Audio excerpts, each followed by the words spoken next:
வணக்கம். தினமலர்.com இரவு 8 மணி செய்திகள். முக்கிய நிகழ்வுகள். ரயில் நிலைய பிளாட்பார டிக்கெட் கட்டணம் 10 ரூபாயாக உயர்வு. விசேஷ காலங்களில் மேலும் அதிகரித்துக் கொள்ள மண்டல மேலாளர்களுக்கு அதிகாரம். பார்லிமென்ட் பட்ஜெட் கூட்டத்தொடர் மேலும் 2 நாள் நீட்டிப்பு. நிலக்கரி சுரங்க மசோதா, கனிமவள மசோதாக்களை நிறைவேற்ற மத்திய அரசு வியூகம். உலகக்கோப்பை கிரிக்கெட் அரையிறுதிக்கு முன்னேறியது தென்னாப்பிரிக்கா. நாக் அவுட் ஆட்டத்தில் வெற்றி பெற்று களங்கத்தை துடைத்து புதிய சாதனை. விரிவான செய்திகள். ரயில்வே நிலைய பிளாட்பார கட்டணம் ஏப்ரல் 1ஆம் தேதி முதல் 10 ரூபாயாக அதிகரிக்கிறது. ரயில்வே அமைச்சர் சுரேஷ் பிரபு கடந்த மாதம் 26ஆம் தேதி தாக்கல் செய்த ரயில்வே பட்ஜெட்டில் பயணிகள் கட்டணம் உயர்த்தப்படவில்லை.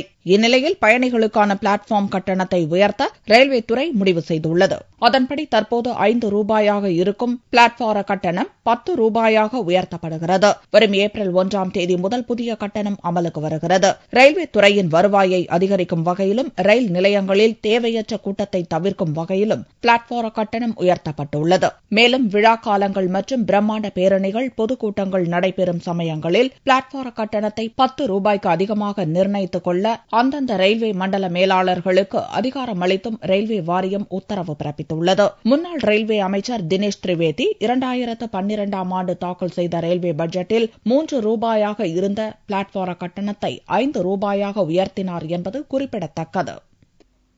பார்லிமென்ட் பட்ஜெட் கூட்டத்தொடர் மேலும் 2 நாட்கள் நீட்டிக்கப்பட்டுள்ளது. பார்லிமென்ட் விவகாரங்களுக்கான கேபினெட் குழு டெல்லியில் அமைச்சர் வெங்கையா நாயுடு தலைமையில் கூடியது. நிலக்கரி சுரங்க ஒதுக்கீட்டு மசோதா, சுரங்கம், கனிமவள ஒழுங்குமுறை மசோதா ஆகியவற்றை நிறைவேற்றுவதற்காக முதல்கட்ட பட்ஜெட் கூட்டத்தொடரை மேலும் 2 நாட்களுக்கு நீட்டிக்க இக்கூட்டத்தில் முடிவெடுக்கப்பட்டுள்ளது. முதல் கூட்ட பட்ஜெட் தொடர் மார்ச் 20ஆம் தேதி நிறைவடைகிறது. அதற்குள் இவ்விரு மசோதாக்களையும் நிறைவேற்ற முடியாவிட்டால் 23 மற்றும் 24ஆம் தேதிகளிலும் பார்லிமென்டை கூட்டுவதென அமைச்சரவை குழு முடிவு செய்துள்ளது. ஏப்ரல் 5ஆம் தேதிக்குள் இவ்விரு மசோதாக்களை நிறைவேற்றாவிட்டால் அது தொடர்பாக பிரகடனம் செய்யப்பட்ட 2 அவசர சட்டங்களும் காலாவதியாகிவிடும் என்பதால் அவற்றை நிறைவேற்றுவதில் மத்திய அரசு உறுதியாக உள்ளது. அதே நேரம் இவற்றுக்கு எதிர்க்கட்சிகள் கடும் எதிர்ப்பு தெரிவித்து வருகின்றன. நிலக்கரி மசோதா தொடர்பான அறிக்கைக்கு எதிர்ப்பு தெரிவித்து எதிர்க்கட்சிகள் போராட்டம் நடத்தியதால் ராஜ்யசபாவில் கடும் அமளி நிலவியது. நிலக்கரி சுரங்க ஒதுக்கீடு மசோதா மற்றும் சுரங்க கனிமவள பொருட்கள் ஒழுங்குமுறை திருத்த மசோதா ஆகியவற்றை முதல்கட்ட பட்ஜெட் கூட்டத்தொடரிலேயே நிறைவேற்ற மத்திய அரசு திட்டமிட்டுள்ளது. அதற்காக அவ்விரு மசோதாக்கள் தொடர்பாக தேர்வுக்குழு அளித்துள்ள அறிக்கைகள் புதனன்று காலை ராஜ்யசபாவில் தாக்கல் செய்யப்பட்டன.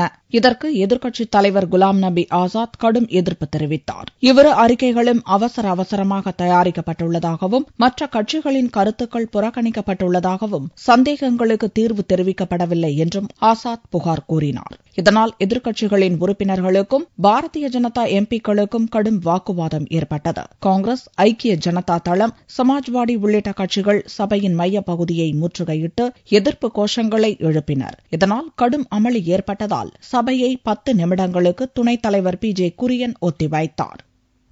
உலகக்கோப்பை போட்டியில் இலங்கையை வீழ்த்திய தென்னாப்பிரிக்க அணி அரையிறுதிக்கு முன்னேறியுள்ளது. உலகக்கோப்பை போட்டித் தொடரில் சிட்னியில் நடந்த முதலாவது காலிறுதிப் போட்டியில் இலங்கை அணியும் தென்னாப்பிரிக்க அணியும் மோதின.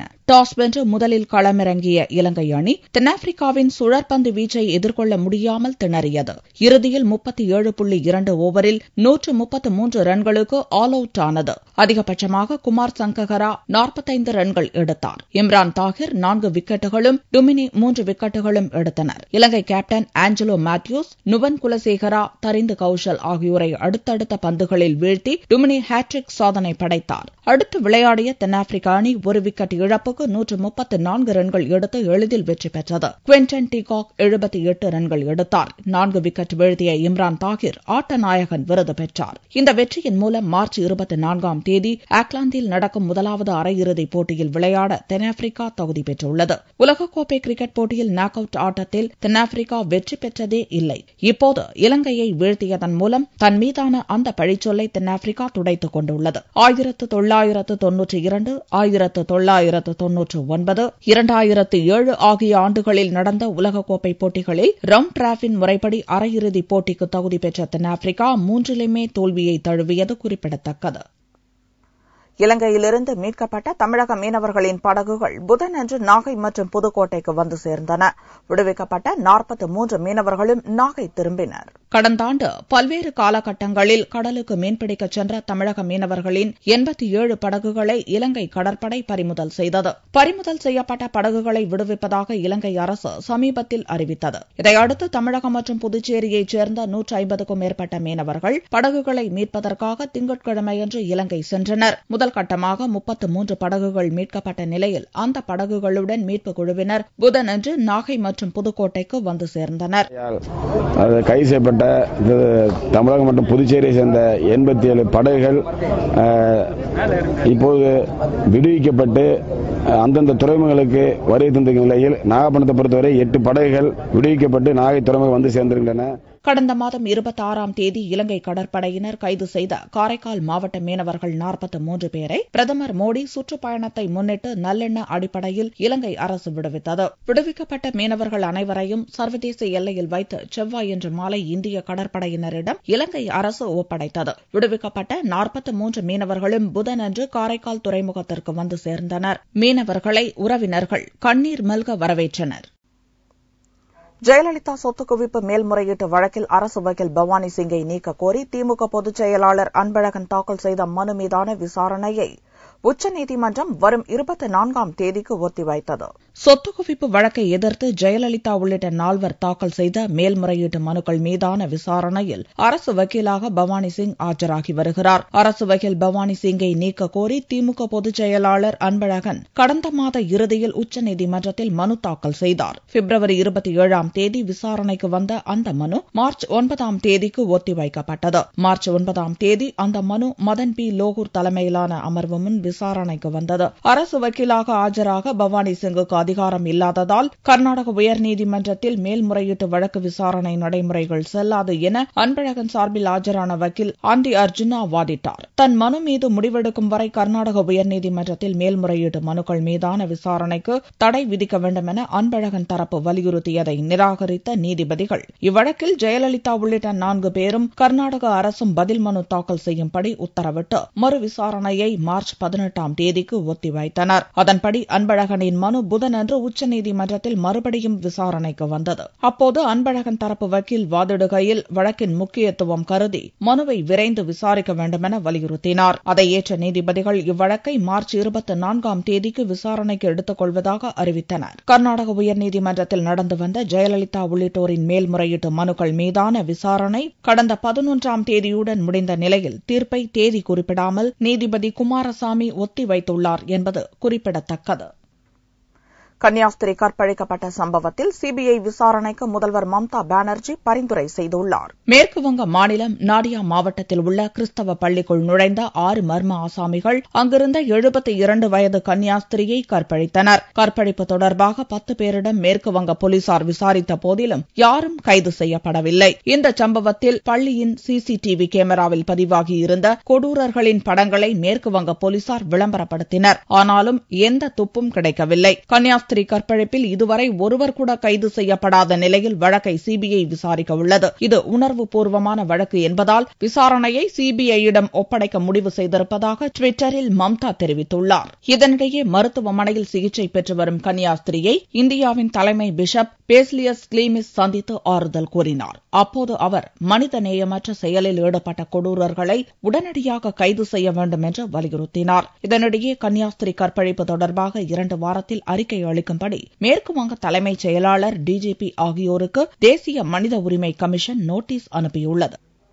தமிழக கடலோர மாவட்டங்களில் பாதுகாப்பை உறுதி செய்யும் ஆபரேஷன் ஆம்லா புதனன்று துவங்கியது. கடல் மற்றும் தரை வழியாக தீவிரவாதிகள் ஊடுருவலை தடுக்க ஒவ்வொரு ஆண்டும் ஆபரேஷன் ஆம்லா என்ற தீவிரவாத தடுப்பு ஒத்திகை நடத்தப்படுகிறது. போலி தீவிரவாதிகளாக ஊடுருவ முயற்சிப்போரை போலீசார், வருவாய்த்துறையினர், மீன்வளத்துறையினர் மற்றும் கடலோர காவல் படையினர் கண்காணித்து பிடிப்பர். இந்த ஒத்திகை மற்றும் கண்காணிப்பு புதனன்று துவங்கியது. 2 நாட்கள் நடக்கும் ஆபரேஷன் ஆம்லாவில் தமிழகம் முழுவதும் ஆயிரக்கணக்கான போலீசாருடன் கடற்படையினரும் இணைந்துள்ளனர். புதுச்சேரி மாநிலத்தில் புதனன்று துவங்கிய பாதுகாப்பு ஒத்திகையில் கவர்னர் ஆளுநர் மாளிகை, தலைமை செயலகம் மற்றும் முக்கிய அலுவலகங்கள், மக்கள் அதிகம் கூடும் இடங்களில் போலீசார் தீவிர கண்காணிப்பில் ஈடுபட்டனர். இந்திய கடலோர காவல்படை மையத்தில் உள்ள கடற்படை வீரர்கள் விழுப்புரம், புதுச்சேரி, கடலூர் ஆகிய 3 மாவட்ட கடற்பகுதிகளை கண்காணித்து வருகின்றனர். இந்த பாதுகாப்பு ஒத்திகை வியாழனன்று இரவு நிறைவடைகிறது.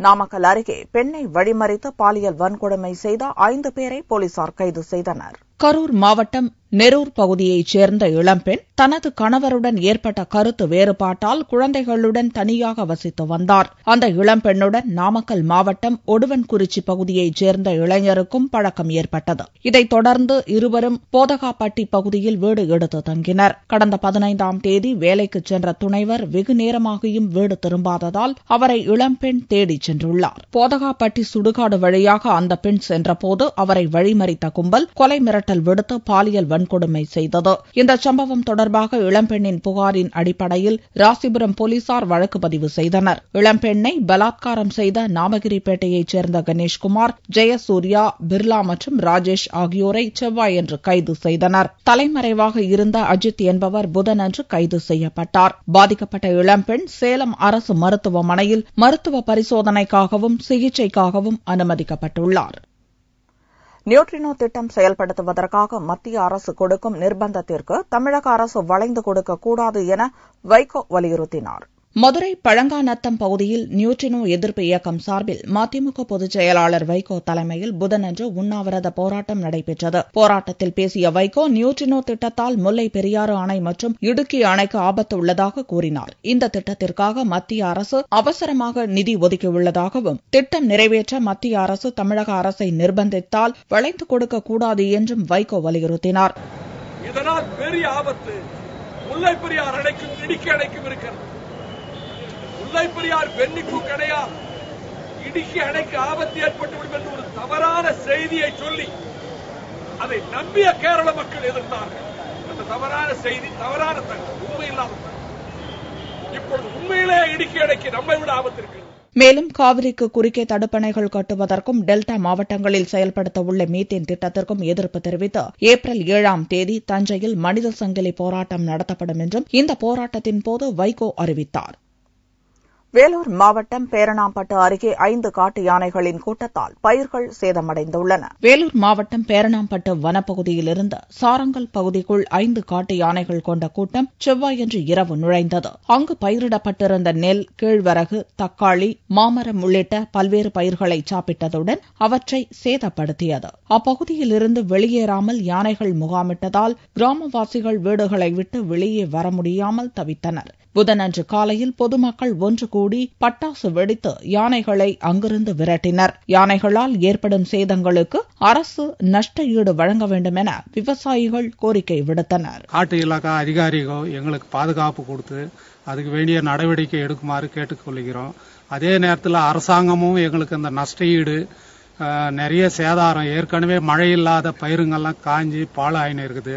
விவசாயிங்க எந்த துறையிலையும் செய்ய முடியாத ஒரு நிலைமையில இருக்கிறோம். நாங்க ஊருக்குள் யானை கூட்டம் ஊடுருவும் போது அவற்றை விரட்ட அதிகாரிகள் எந்த நடவடிக்கையும் எடுப்பதில்லை என்றும் அப்பகுதியினர் புகார் தெரிவித்தனர். தங்கத்தின் விலை புதன்கிழமை அன்று சவரனுக்கு 120 ரூபாய் குறைந்திருந்தது. ஒரு சவரன் தங்கம் 19,480 ரூபாய்க்கு விற்பனையானது. கிராமுக்கு 30 காசுகள் குறைந்து கிராம் 37 ரூபாய் 60 காசுகளுக்கு விற்கப்பட்டது. பார்வெள்ளியின் விலை 35,110 ரூபாயாக இருந்தது. உத்தரப்பிரதேச அமைச்சரை பற்றி பேஸ்புக்கில் விமர்சித்ததாக +1 மாணவனை போலீசார் கைது செய்து சிறையில் அடைத்தனர். உத்தரப்பிரதேசத்தில் அகிலேஷ் யாதவ் தலைமையிலான அமைச்சரவையில் நகர்ப்புற வளர்ச்சித்துறை அமைச்சராக இருப்பவர் அசம்கான். சமாஜ்வாடி கட்சித் தலைவர் முலாயம் சிங் யாதவுக்கு மிகவும் நெருக்கமான அசம்கானை பற்றி பிரேலி மாவட்டத்தைச் சேர்ந்த +1 மாணவன் விக்கி கான் பேஸ்புக்கில் ஒரு கருத்தை பதிவேற்றம் செய்துள்ளான். தங்கள் மீது தவறான அபிப்பிராயம் உண்டாகும் வகையில் அந்த கருத்து அமைந்திருப்பதாக அசம்கான் தரப்பு அளித்த புகாரின் அடிப்படையில் மாணவன் விக்கி கானை போலீசார் கைது செய்தனர். एनालिसिस के बाद इसमें जो था गुलरेज खान और विक्की, ये प्रकाश में आए, इन्हीं के द्वारा ये मैसेज जो था वो ओरिजिनेट किया गया था। तो इस पर हमारी क्राइम ब्रांच की टीम ने इनको बरेली से गिरफ्तार किया है। इनसे बातचीत की गई तो इसके द्वारा बताया गया ये एक्चुअली इनको समझ ही नहीं है कि इन्होंने क्या किया है और इस तरह का एक मैसेज गलत इनके द्वारा फेसबुक पर डाला गया. நீதிமன்றத்தில் ஆஜர்படுத்தப்பட்ட மாணவனை 14 நாள் காவலில் வைக்க நீதிபதி உத்தரவிட்டதை அடுத்து அவன் சிறையில் அடைக்கப்பட்டான். அமைச்சருக்கு எதிராக என்ன கருத்தை பதிவு செய்தேன் என்பது தனக்கே புரியவில்லை என்று அப்பாவியாக அந்த மாணவன் விசாரணையின் போது புலம்பியதாக போலீசார் தரப்பில் கூறப்படுகிறது. மீண்டும் செய்திகள் இந்திய நேரப்படி வியாழக்கிழமை மாலை 4 மணிக்கு. வணக்கம்.